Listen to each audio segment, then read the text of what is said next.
Hello friends, Lingwal sir की online English classes में आपका एक बार फिर से मोस्ट वेलकम। ठीक, स्वागत है। और जैसा कि मैंने आपसे कल कहा था कि आपको बताना है कि इन पांचों में से हमारा आंसर क्या होगा और क्यों होगा। ठीक है, तो फ्रेंड्स आप में से कुछ लोगों ने तो आइडिया लगा लिया होगा आंसर क्या है, लेकिन बाकी लोगों को मैं बताता चलूँ। ठीक, आइए सब्जेक्ट वर्ब से शुरुआत करते हैं। देखिए, पहला पार्ट, पहली चीज़ ग्रामर को लेकर के चलते हैं, फिल इन द ब्लैंक्स में भी। और सेकंड चीज़ फिर वहाँ पे क्या आएगा, जैसे मैंने कल बताया था, एडजेक्टिव आएगा, ब्लैंक पे एडजेक्टिव आएगा, नाउन आएगा, प्रोनाउन आएगा, एडवर्ब आएगा, ठीक, प्रपोजिशन आएगा, क्या आएगा ये देखना पड़ता है। और इसके बाद में फिर हम लोग सेंटेंस पढ़ के उसका एक सेंस लेने की कोशिश करते हैं। फिर पॉजिटिव नेगेटिव भी देखते हैं, बहुत सारी चीज़ें हैं। आइए देखते हैं इसमें। तो देखिए स्टूडेंट्स, स्टूडेंट्स हो गया हमारा सब्जेक्ट। ठीक, इसके बाद भी आ गया है शुड। कल भी एक शुड आया था, अगर आपको ध्यान होगा। ठीक, और मोस्ट प्रोबेबली ये हेल्पिंग वर्ब होना चाहिए, क्योंकि नीचे हम लोग देख रहे हैं एलोंगेट, लास्ट में ए टी आ रहा है, तो ये वर्ब हुआ। जिस वर्ड के लास्ट में ए टी ई आए वो इन जनरल वर्ब होता है, ध्यान रखिएगा इस बात का। ठीक, इनकलकेट के लास्ट में भी ए टी ई आ रहा है, तो ये भी वर्ब ही होगा। प्रोवाइड के लास्ट में आई डी ई आ रहा है, जिस वर्ड के लास्ट में आई डी ई आए वो भी अक्सर वर्ब होते हैं। प्रोवाइड, ठीक, सबसाइड, ठीक, कोलाइड, ठीक है, बहुत सारे वर्ड होते हैं। इमेजिन तो अपने आप में एक वर्ब होता ही है। देखिए, मैंने आपको बताया था हिंदी बोलिए, उस वर्ड की हिंदी करिए, और उसको हिंदी करते हुए अगर आपको लगता है कि उसमें हमने ना, ने, नी लगाया है, तो समझ लीजिए कि वो एक वर्ब है। जैसे इमेजिन, लोग बोलते हैं इमेजिन यानी कल्पना करना। ठीक, तो करना में ना लग गया, करना, यानी ये बन गया हमारा एक, ये भी वर्ब है। ठीक, और मतलब ये तो खैर पूरे से ही निकल रहा है, इसमें कोई आई एन ई से कोई मतलब नहीं। और प्रोक्लेम, ये हो सकता है आपने ना सुना हो वर्ड, या ज़्यादा नहीं ध्यान होगा कि क्या है, ये भी अपने आप में एक वर्ब होता है।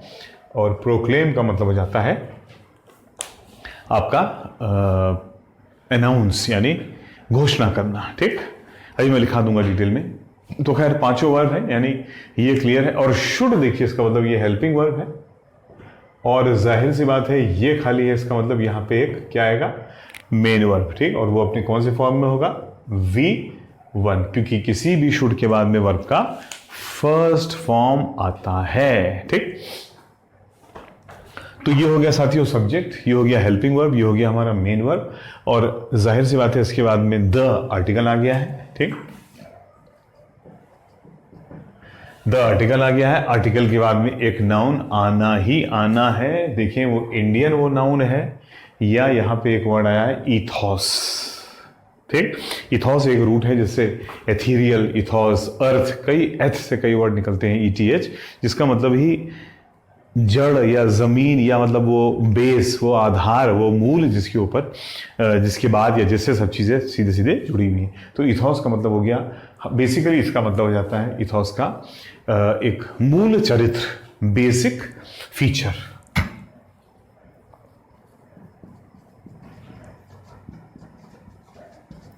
एंड वैल्यूज, यानी ये भी एक नाउन हो गया। ठीक, ऑब्जेक्ट है, क्योंकि वर्ब के बाद में जो नाउन आए वो ऑब्जेक्ट होता है। ठीक, तो क्या बोलते हैं, वैल्यूज का मतलब हो जाता है, आप जानते होंगे, गुण या मूल्य। ठीक, भारतीय मूल्य, मूल्य का मतलब, एक मूल्य का मतलब तो प्राइस होता है, और दूसरे मूल्य का मतलब जाता है वह गुण, वह अच्छाइयाँ जो हमारे अंदर है। ठीक, he has got good values, यानी उसके अंदर अच्छी नैतिकता, अच्छी क्वालिटीज और अच्छाइयाँ हैं। ठीक, तो साथियों ये आर्टिकल हो गया, ये डबल नाउन हमारा आ रहे हैं ऑब्जेक्ट के रूप में। तो सीधी सी बात है, आर्टिकल और नाउन के बीच में अगर सिंगल वर्ड है, कल भी मैंने आपको लिखाया था, तो वो क्या होता है, एडजेक्टिव। ठीक, आर्टिकल और नाउन डबल नाउन है, इनके बीच में क्या आ रहा है, एक सिंगल वर्ड। अगर आर्टिकल और नाउन के बीच में सिंगल वर्ड है, तो वो आंख बंद करके क्या होता है, एडजेक्टिव। तो आंख बंद करके एडजेक्टिव होता है, याद रखिएगा। ठीक, तो ये रहा हमारा सेंटेंस साथियों। अब जरा देखते हैं इसमें क्या आना चाहिए। देखिए साथियों, आज फिर एक बार रिपीट कर रहा हूं, शुड एज हेल्पिंग वर्ब किसी वर्ड में आ रहा है तो शुड। कभी किस दिन आपको हेल्पिंग वर्ब के बेसिक फीचर्स लिखवाऊंगा। विल क्या होता है, वुड क्या होता है, शेल क्या करता है, शुड क्या करता है, मे माइट में क्या डिफरेंस है, कैन कुड में क्या डिफरेंस है, कैन कुड हैव में क्या डिफरेंस है। ठीक, बहुत सारी चीजें, कैन कुड हैव बीन। ठीक, could have been plus V3 में क्या क्या फर्क है बताऊंगा आपको। फिलहाल ये क्लियर है कि स्टूडेंट्स आ गए हैं, जो भी बात होगी वो इन जनरल पॉजिटिव होनी चाहिए, नेगेटिव भी हो सकती है लेकिन इन जनरल पॉजिटिव होनी चाहिए। लेकिन दूसरा वर्ड जो शुड आ गया है वो साफ साफ हमसे कह रहा है कि ये वर्ड पूरी तरह से पॉजिटिव है, ये पूरा सेंटेंस पॉजिटिव है, क्योंकि शुड का मतलब है ऐसा होना चाहिए। ठीक, अगर चाहिए कह दिया गया है तो दैट मीन्स कि आगे जाके कुछ ना कुछ पॉजिटिव बात होगी। ठीक, और देखिए आगे जो ऑब्जेक्ट है वो भी पॉजिटिव है भाई, द इंडियन ईथॉस एंड वैल्यूज, मूल चरित्र और भारतीय मूल चरित्र और भारतीय गुण। ठीक, ये सब तो भाई पॉजिटिव वर्ड्स हैं। तो एक चीज बड़ी क्लियर होगी कि यहां पे जो मेन वर्ब आएगा वो भी सिर्फ और सिर्फ पॉजिटिव होना चाहिए। ठीक, अब जरा देखते हैं इनमें पॉजिटिव कौन कौन से हैं और कौन कौन से नहीं है। देखिए साहब, इलोंगेट वर्ड फ्रेंड्स 3 वर्ड से मिलकर के बन रहा है, E plus long plus eighty. ठीक, लॉन्ग रूट से किस दिन आपको बहुत सारे वर्ड लिखा दूंगे, इलोंगेट, इलोंगेशन, प्रोलॉन्ग। ठीक, ठीक है, लॉन्गिट्यूड, लॉन्जिटिविटी, ठीक है, बहुत सारे। तो इलोंगेट, लॉन्ग का मतलब हो गया लंबा, एटी का मतलब हो गया, एटी जिस वर्ड के लास्ट पे लग जाए उसका मतलब जाता है ऐसा करना, लंबा करना। और ई का मतलब हो गया, किसी वर्ड के पहले ई लगा तो मतलब बाहर की ओर या एक्स्ट्रा और ज्यादा। ठीक, तो ये हो गया और ज्यादा, मोर, एक्स्ट्रा। ये हो गया लॉन्ग यानी लंबा, और एटी का मतलब करना यानी किसी चीज को और लंबा करना, यानी किसी चीज को और एक्सटेंड, एक्सपेंड, आगे बढ़ा देना। ठीक, तो अब यहां पे इस वर्ड को देखिए तो कोई सेंस निकला है, स्टूडेंट्स शुड इलोंगेट, हमको लंबा करना चाहिए क्या चीज, अपने बेसिक फीचर्स और मूल्यों को। अरे भाई, मूल्यों को और मूल चरित्र को लंबा कैसे किया जा सकता है। ठीक, इनको सीखा जा सकता है, जाना जा सकता है, अपनाया जा सकता है, इनके ऊपर कार्य किया जा सकता है, इनमें और सुधार किया जा सकता है, लेकिन इनको लंबा तो नहीं किया जा सकता। ये तो बेसिकली एक मेजरमेंट रिलेटेड वर्ड हो गया। ठीक, तो ये कट जाता है साथियों। ठीक, इसके अलावा मुझे लगता है सबसे पहले कटेगा नंबर 5, प्रोक्लेम, घोषणा करना, मीनिंग हो गया अनाउंस। ठीक, इसके रिलेटेड वर्ड देखिए क्लेम और एक्लेम। कमाल की बात यह है, तीनों में क्लेम आ रहा है लेकिन तीनों क्लेम का आपस में कोई रिलेशन नहीं है। ठीक, क्लेम का मतलब होता है दावा ठोकना। ठीक, किसी चीज के ऊपर अपना अधिकार जताना। ठीक, टू क्या बोलते हैं, टू हैव द राइट या टू शो द राइट, किसी चीज के ऊपर अपना दावा जताना, दिखाना, एक्सप्रेस, व्यक्त करना। क्लेम का मतलब हो गया दावा करना। प्रो क्लेम का मतलब मैंने आपको बता दिया अनाउंस, घोषणा करना। सॉरी फ्रेंड्स, स्पेलिंग सही कर लेना अनाउंस की, अनाउंस घोषणा करना। और एक्लेम का मतलब हो गया किसी की प्रशंसा करना, प्रेज, PRAISE। ठीक, तो तीनों क्लेम की मीनिंग बिल्कुल अलग अलग होते हैं। ठीक, आपने नोट कर लिया होगा, नहीं नोट किया होगा तो कॉपी पेन लेकर के बैठा करो श्रीमान जी, बच्चा लोग, और नोट करो। यहां मैं एक एक चीज बता रहा हूं, मैं कितनी चीज नोट करता फिरूंगा। आप कॉपी पेन लेकर के बैठिए और एक एक चीज नोट करिए। ठीक है, ये इंपॉर्टेंट चीजें आपको कोई और बताने वाला नहीं है लिंगवाल सर के अलावा। तो ये भी गया साथियों, क्योंकि किसी मूल चरित्र और गुणों की हम घोषणा नहीं करते हैं। इसके अलावा और कौन सा चला जाएगा। ठीक, मेरे ख्याल से अब देखो नंबर 4 क्या, नंबर 2 से चलते हैं। इनकलकेट का मतलब है इन। इस बार ये लंबाई में और बढ़ गया था, लेकिन ये साहब इसमें इस वर्ड के पहले क्या लग गया, इन लग गया। इन का मतलब अंदर की ओर। ठीक, और एटी का मतलब करना। ठीक, तो इनकलकेट का मतलब है किसी चीज को, ठीक, आत्मसात करना, अपनाना। ठीक है, अपनाना हिंदी में अपनाना। ठीक, इम्ब्यू इंग्लिश वर्ड होगा इम्ब्यू, IMBUE। इम्ब्यू का मतलब हो गया ठीक, सराबोर करना, अपने अंदर किसी चीज को, किसी अच्छाई को, किसी बात को, किसी विचार को अपने अंदर ग्रहण करना। क्या ये हमारा आंसर हो सकता है? क्या स्टूडेंट्स को अच्छे गुण और अच्छी नैतिकता अपनानी नहीं चाहिए? ठीक, यानी ये हमारा आंसर हो सकता है। और इसके अलावा बचता है एक प्रोवाइड, प्रदान करना। तो क्या हमारे स्टूडेंट्स को अच्छाई प्रदान नहीं करनी चाहिए? हो सकता है ना, हो सकता है, हाँ हो सकता है। इमेजिन कहता है छात्रों को ठीक चरित्र की और मूल्यों की केवल कल्पना करनी चाहिए। अरे भाई, ये कल्पना करने वाली चीजें नहीं है, ये चीजें तो ग्रहण करने वाली है, सीखने वाली है, जानने वाली है। ठीक, तो ये कट जाएगा लॉजिक के आधार पे। आप देख सकते हैं इन चीजों की हम कल्पना करने का कोई मतलब नहीं हुआ, हमको ये चीजें साफ साफ ग्रहण करनी चाहिए, लेनी चाहिए। अब हमारे सामने दो वर्ड आ गए हैं, इनकलकेट आत्मसात करना, अपनाना, और प्रोवाइड प्रदान करना। अब जरा देखिए साहब, आत्मसात करना तो सीधा सीधा बैठ जा रहा है। ठीक, हमको ये सारी चीजें अपने अंदर लेनी चाहिए। हर नैतिकता, हर नैतिक रूप से सही चीज, हर मूल्य, चरित्र और भारतीयता की जो एक मौलिकता है वो हमको अपनानी चाहिए। 3 नंबर क्यों कट रहा है फ्रेंड्स? प्रोवाइड, प्रदान करना। जरा इसको यहां फिट करिए, students should provide, subject should चाहिए, प्रोवाइड प्रदान। ठीक, यानी सब्जेक्ट को प्रदान किया जा रहा है या सब्जेक्ट प्रदान कर रहा है। जरा थोड़ा सा मामला टेक्निकल है, अभी आपने एक्टिव पैसिव नहीं पढ़ा है मेरे से। ठीक, तो हो सकता है आप थोड़ा सा समय लगेगा इसको समझने में, कोशिश करिए। मैंने क्या बोला? ठीक, स्टूडेंट्स शुड प्रोवाइड, छात्रों को प्रदान करनी चाहिए। तो छात्र प्रदान करें या छात्रों को प्रदान की जानी चाहिए, ये आप बताइए। भारतीय मूल और गुण छात्रों को प्रदान करना चाहिए या छात्रों को प्रदान किया जाना चाहिए? देखिए थोड़ा हिंदी में समझ में नहीं आ रहा, कंफ्यूजन हो रहा है। ठीक, लेकिन ध्यान रखिए, यानी सब्जेक्ट, अगर ये सेंटेंस एक्टिव वॉइस में, शुड प्लस V1 का मतलब एक्टिव वॉइस है, यानी सब्जेक्ट ही एक्टिव है, सब्जेक्ट ही प्रोवाइड कर रहा है। तो क्या सब्जेक्ट भारतीयता और नैतिकता प्रदान कर रहा है या सब्जेक्ट को यह चीजें प्रदान की जा रही हैं, या आप बताइए। ठीक, सब्जेक्ट ये चीजें प्रदान नहीं कर रहा है, स्टूडेंट ये चीजें प्रदान नहीं कर रहा है, स्टूडेंट को यह चीजें अपने माता पिता, गुरुजन और बड़ों से प्रदान की जा रही हैं। और जहां हम कह रहे हैं की जा रही हैं यानी पैसिव वॉइस। ठीक, तो इसका मतलब ये कट गया क्योंकि ये यहां एक्टिव में चल रहा है। अगर यहां प्रोवाइड आता तो उसको होना चाहिए था students should be provided. Should का पैसिव कैसे बनता है? शुड बी लगा करके।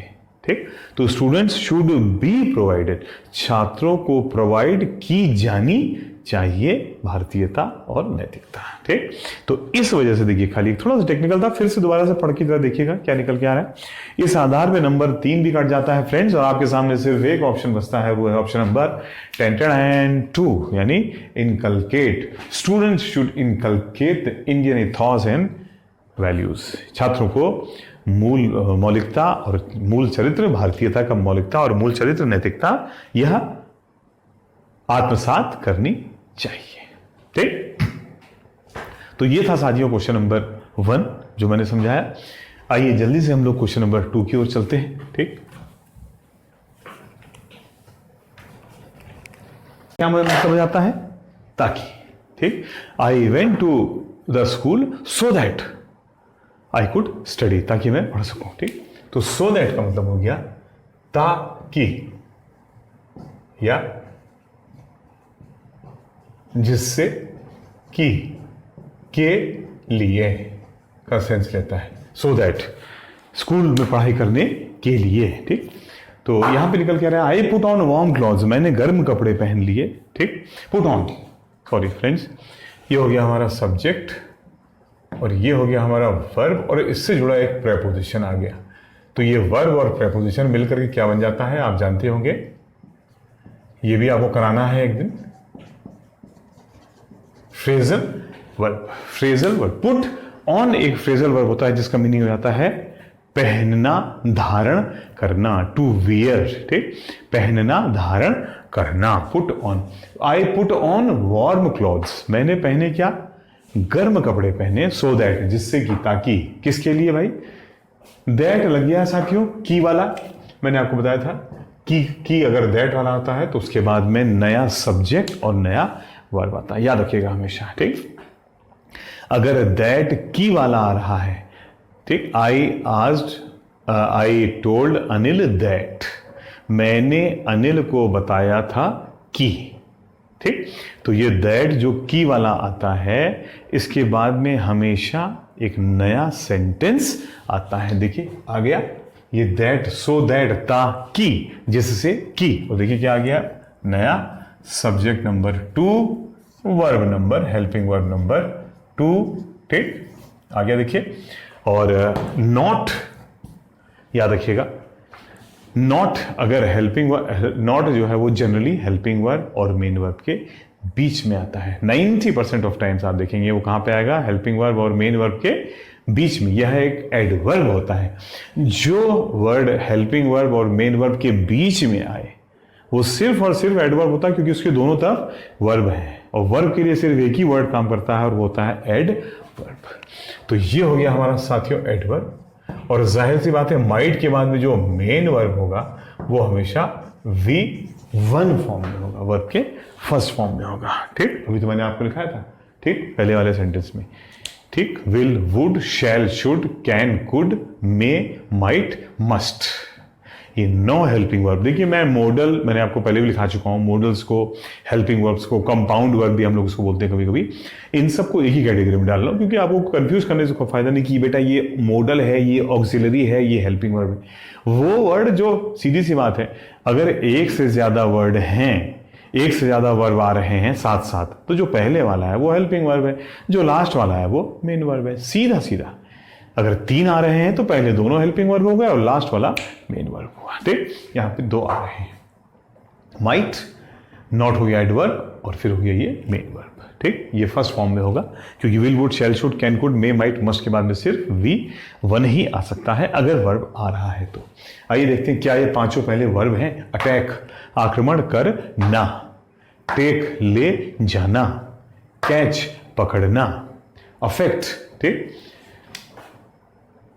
प्रभावित होना, जनरली ये नेगेटिव सेंस में आता है, यानी नुकसान होना या नुकसान करना, ठीक। और कीप, रखना, यानी पहली वो तो पूरी हो गई कि पांचों वर्ब है, और कमाल की बात देखिए पांचों वर्ब के फर्स्ट फॉर्म में है, यानी ग्रामर ने यहाँ पे हमको ज्यादा मदद नहीं की है। तो देखते हैं पॉजिटिव, नेगेटिव या और क्या चीज मदद कर सकती है। ओह सॉरी, इसमें पॉजिटिव नेगेटिव नहीं फ्रेंड्स, यहाँ पे तो एक सीधा सीधा फ्रेज लग रहा है, एक फ्रेज लग रहा है। कौन सा, कुछ लोग समझ गए होंगे, टू कैच कोल्ड, कोल्ड का मतलब जुकाम, ठंड, ठंड पकड़ना, ठीक, के लिए जो हम लोग फ्रेज यूज करते हैं, टर्म यूज करते हैं, वो है टू कैच कोल्ड। ये आप लिख सकते हैं यहाँ पे, पहला इसका रूल जो इंपॉर्टेंट है वो क्या है, टू कैच कोल्ड, जिसका मतलब क्या हो गया साथियों, ठीक, ठंड लगना।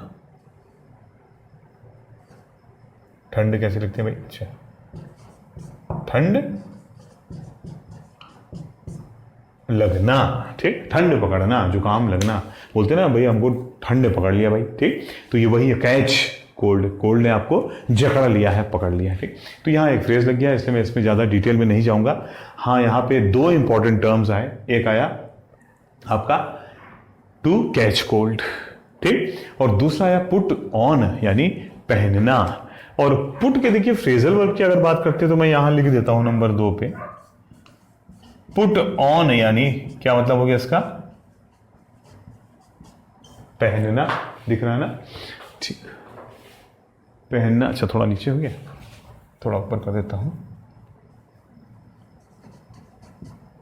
अब दिखा, चलिए थोड़ा थोड़ा दिख गया। नंबर 2 सॉरी पुट ऑन, इसके बाद पुट ऑन में ही दूसरा जो आ जाएगा वो इसका एंटोनिम होता है साथियों, पुट ऑफ, OFF ऑफ। जिस वर्ड में ऑफ लग गया, वो फ्रेजल वर्ड में ऑफ लगा, वो जनरली नेगेटिव हो जाता है, यानी ऑफ का मतलब हो गया स्विच ऑफ कर दिया, हमने किसी प्रोसेस को ऑफ कर दिया, बंद कर दिया, ठीक।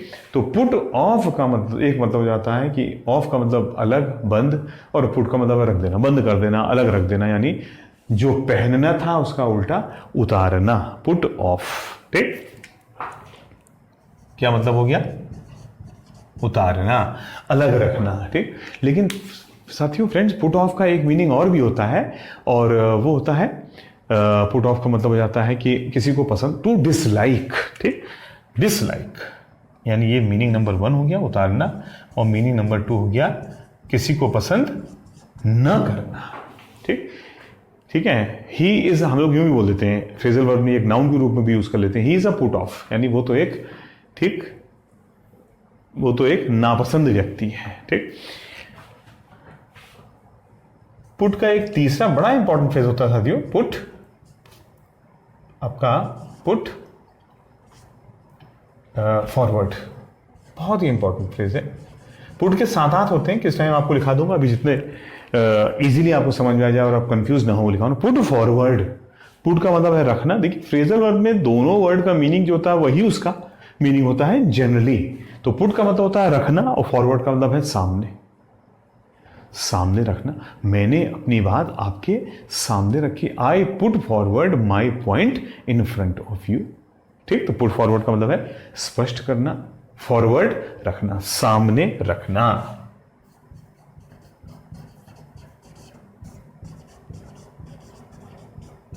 ठीक है, और साथियों एक पुट और आप लिख लेते हैं, पुट अप। ठीक, जिसका बेसिक मतलब जाता है, पुट अप का मतलब जाता है किसी को कुछ समय तक सहना या किसी के साथ एडजस्ट करना। ठीक, क्या करना? एडजस्ट। ठीक, पुट अप का मतलब जाता है, ठीक, एडजस्ट करना, निभाना या किसी के साथ कुछ समय तक रहना, to live with a person for some time. ठीक है, 4 लिखा रहा हूं, इसके अलावा पुट इन, पुट अक्रॉस। ठीक, और आपके 2 ये हो गए, और पुट आउट, ठीक, होता है जिसका मतलब होता है बुझाना, बहुत ही इंपॉर्टेंट फ्रेज होता है पुट आउट, OUT। ठीक, आग और लाइट बुझाने में हम लोग 2 मेन चीजों को यूज करते हैं, आग और लाइट। ठीक, तो फ्रेंड्स आगे बढ़ जाते हैं। ये इंपॉर्टेंट एक सेकंड, ओह ये 1 क्यों लिखा है यहाँ पे, 2 लिखिए। ठीक, सेकंड आया, और अब एक तीसरा आपको फटाफट लिखा, comma, I did not give it to him, और ऑप्शन है however, unless, because, although और बट। देखते हैं इसमें क्या आ जाएगा फ्रेंड्स, फटाफट चलते हुए। देखिए इस बार एग्जामिनर ने पहला ही वर्ड स्टार्टर ही गायब कर दिया है। ठीक, हालांकि सेंटेंस के आगे देखिए क्या है, आप देख सकते हैं कि एक सब्जेक्ट है, और हेड यहां पे हेल्पिंग वर्ब है या मेन वर्ब है, ये डिसाइड करेगा उसका अगला वर्ड। ओहो, यहां तो आगे आकर के बुक आ गया, यानी क्लियर है यहां हैव एकमात्र वर्ब है। अगर हैव मतलब हैव का एक फॉर्म, अगर हैड एकमात्र वर्ब है, ठीक, तो उसका जनरली मतलब होता है के पास है, ओनरशिप, मालिकाना हक, स्वामित्व। ठीक, जैसे आई हैव, ठीक, अ ब्लैक बाइक। आई हैव देखिए एकमात्र वर्ब है, I have a black bike, मेरे पास है एक black bike. I had that book, मेरे पास है की बजाय इस बार हो गया है पास्ट में थी, मेरे पास थी दैट बुक, वो वाली किताब। ठीक, के पास, तो याद रखिएगा पहला रूल इसमें क्या आ गया, जल्दी से लिखते हैं। Number 1, have, had, has as main verb is equal to के पास है या था। जनरली याद रखिएगा, ये रूल हमेशा 100% नहीं है। किस दिन आपको हैव एज मेन वर्ब लिखाऊंगा तो उसमें आपको बताऊंगा कि हैव एज मेन वर्ब को हम लोग किस किस तरह से यूज करते हैं। फिलहाल यहाँ पे have as had main verb के रूप में आ रहा है, और क्या सेंस ले रहा है, मेरे पास थी दैट बुक विद मी, मेरे साथ, यानी आई हैड दैट बुक, मेरे पास थी वह किताब, विद मी, अपने ही पास मैंने रखी हुई थी, कॉमा। ओहो, सेंटेंस नंबर 2 आ गया फ्रेंड्स, ये देखिए क्या आ गया इस बार, आई सब्जेक्ट नंबर 2, ठीक है, डिड हेल्पिंग वर्ब, नॉट, फिर आया देखिए रिपीट, टाइम वेस्ट नहीं कर रहा हूं, हेल्पिंग वर्ब और मेन वर्ब के बीच में, डू डज डिड के बाद में वर्ब का फर्स्ट फॉर्म आता है, ये आप जानते होंगे, नहीं जानते तो आप जान लीजिए। Do does did plus V one, ठीक, मालूम है ना इस बात तो, ठीक। तो I did not give it, ये इट किसके लिए आ रहा है? बुक के लिए। मैंने इसको नहीं दिया, टू हिम, उसको। मैंने इसे नहीं दिया, किसे? बुक को। किसको? उसको। मैंने किताब उसको नहीं दी। ये भी ऑब्जेक्ट है, ये भी ऑब्जेक्ट है, वो हम लोग एक्टिव पैसिव के हिसाब से पढ़ते हैं। ये हमारा इनडायरेक्ट डायरेक्ट ऑब्जेक्ट है और ये हमारा ऑब्जेक्ट ऑफ द प्रेपोजिशन है, क्योंकि इसके पहले एक प्रेपोजिशन टू लगा है, ठीक। अब देखिए, I had that book with मी, यहां मामला देखिए क्या चल रहा है, रिवर्स हो रहा है फ्रेंड्स। ये एक कनेक्टर है या एक कंजंक्शन है जो दो सेंटेंसेस को आपस में लिंक कर रहा है। नॉन टेक्निकल तरीके से पढ़ा नो फ्रेंड्स आपको, इंग्लिश टेक्निकल नहीं पढ़ाता हूं, ठीक। Dash I had that book with मी, मेरे पास वह किताब थी, मेरे पास वह किताब थी। I did not give it to him, मैंने उसको वो किताब नहीं दी। क्यों नहीं दी? वो उसका प्रॉब्लम है, ठीक। लेकिन ये कहता है आई हैड, पॉजिटिव सेंटेंस, और ये कह रहा है नॉट यानी नेगेटिव। पहला part positive, second part negative. एक ऐसा कनेक्टर, एक ऐसा कंजंक्शन हमको चाहिए जो दो रिवर्स यानी एक प्लस और एक माइनस सेंटेंस को आपस में जोड़ता है। आखिर कौन है इन पांचों में वो जो दो रिवर्स सेंटेंस को जोड़ता है? हाउ एवर, प्लस माइनस को जोड़ता है। किसको जोड़ता है? प्लस कॉमा माइनस, ठीक। बिकॉज, ओह, ये तो डबल प्लस या डबल माइनस को जोड़ता है। बिकॉज के साथ दोनों पॉजिटिव या दोनों नेगेटिव सेंटेंस होने चाहिए। ये कट गया। ओ, ऑल्दो, ये भी एक प्लस और एक माइनस को जोड़ता है फ्रेंड्स, ये भी हमारा आंसर हो सकता है। और बट, ओ, ये भी एक पॉजिटिव और एक नेगेटिव को जोड़ता है। और अनलेस एक कंडीशनल सेंटेंस, एक कंडीशनल हमारा हम कह सकते हैं कंजंक्शन के रूप में यहां पे आ रहा है। अलग अलग रोल लेता है, यहां पे जनरली कंजंक्शन के रूप में आता है, यहां पे कंजंक्शन के रूप में आ रहा है। अनलेस कहता है जब तक यह कंडीशन पूरी ना हो जाए। तो यहां पे अनलेस का तो कोई सेंस निकल के नहीं आ रहा है। जब तक कि मेरे पास वह किताब थी, जब तक यह कंडीशन पूरी ना हो जाए, तो इसका कोई मतलब निकल के नहीं आया। इसलिए अनलेस को मैं काट देता हूं, आप खुद भी उसको फिट करके देख सकते हैं। बिकॉज ऑलरेडी कट चुका है, क्योंकि बिकॉज के लिए हमको दोनों प्लस या दोनों माइनस सेंटेंस चाहिए। अब हमारे पास तीन वर्ड बचते हैं, हाउ एवर, ऑल्दो और बट। ये भी प्लस माइनस को जोड़ता है। हाउ एवर जिसका मतलब होता है हालांकि, यद्यपि, ठीक। क्या मीनिंग होता है इसका? यहां लिखता हूं, हालांकि, ठीक। यद्यपि शुद्ध हिंदी में बोलते हैं। ऑल्दो, फिर वही यद्यपि, ठीक। और बट तो आप जानते हैं लेकिन।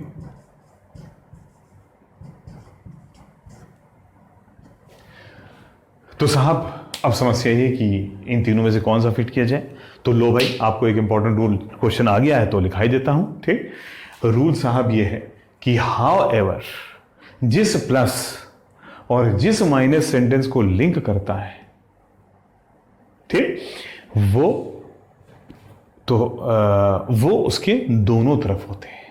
यानी हाउ एवर के पहले प्लस है तो बाद में माइनस होगा, हाउ एवर के बाद में माइनस है तो पहले प्लस होगा। लेकिन ये नहीं हो सकता कि हाउ एवर एक प्लस और एक माइनस या एक माइनस और एक प्लस का स्टार्टर बन जाए। यानी रूल निकल के आया कि however can never be starter to pair of sentences. Reverse करके नोट कर लेना, however can never be starter of pair of a pair of, ठीक, to reverse sentences. However कभी भी एक प्लस और एक माइनस सेंटेंस का स्टार्टर नहीं हो सकता, वो हमेशा एक कनेक्टर होता है। दोनों की कहां पे आएगा? बीच में। इसको यहां पे आना चाहिए था। पहला सेंटेंस समाप्त होता, दूसरा सेंटेंस शुरू होता। देखिए, I had that book with me, however I did not give it to him. मेरे पास में वो किताब थी, हालांकि मैंने उसको वो किताब नहीं दी। आ सकता था, ठीक, कट गया, क्योंकि ये कभी भी क्या नहीं होता है, याद रखिएगा।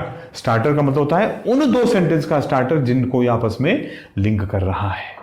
और कमोबेश साथियों यही कहानी इसके ऊपर भी लागू होती है। बट के दोनों तरफ भी एक प्लस और एक माइनस सेंटेंस आता है। ठीक, I like him but I do not trust him.